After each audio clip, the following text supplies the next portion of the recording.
افغانستان کے صرف 5 ہسپتالوں میں اب بھی کورونا وائرس کا علاج کیا جا رہا ہے، جبکہ دیگر 33 کو ڈاکٹرز، ہیٹرز اور ادویات نہ ہونے کے باعث حالیہ مہینوں میں ہی بند کیا گیا ہے۔ یہ حالات اس وقت سامنے آئے ہیں جب معاشی تباہی کا شکار ملک میں بڑی تعداد میں کیسز رپورٹ ہو رہے ہیں۔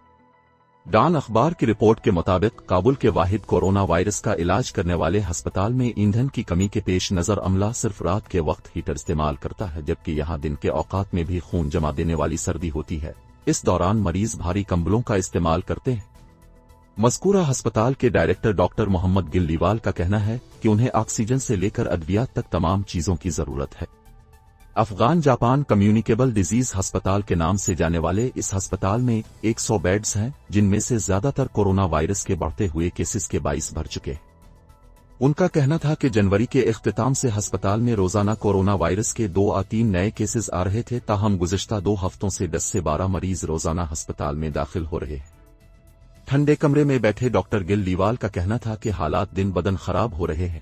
6 ماہ قبل طالبان کے قبضے کے بعد ملازمین کو صرف دسمبر میں 1 ماہ کی تنخواہ دی گئی ہے۔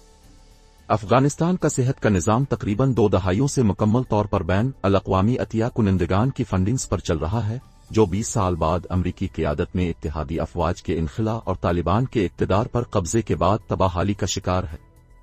تقریباً $10 ارب کے اثاثے بیرون ملک منجمد ہونے اور بڑے پیمانے پر مالیاتی امداد روکنے کے بعد افغانستان کی معیشت بحران کا شکار ہو چکی ہے۔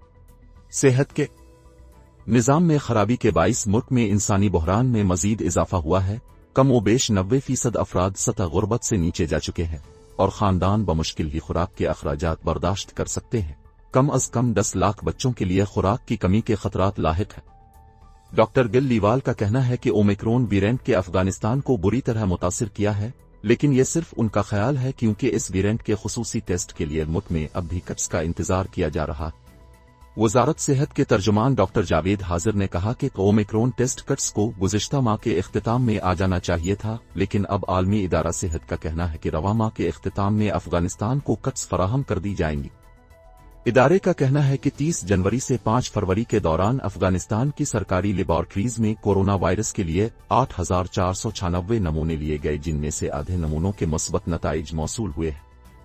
WHO نے بتایا کہ افغانستان میں مثبت کیسز کی شرح 47.4% ہے۔ عالمی ادارہ صحت کے اعداد و شمار کے مطابق افغانستان میں 2 سال قبل عالمی وبا کے آغاز سے اب تک 7,044 اموات ہو چکی ہیں، جبکہ 1,67,000 افراد میں کورونا وائرس کی تشخیص ہوئی ہے۔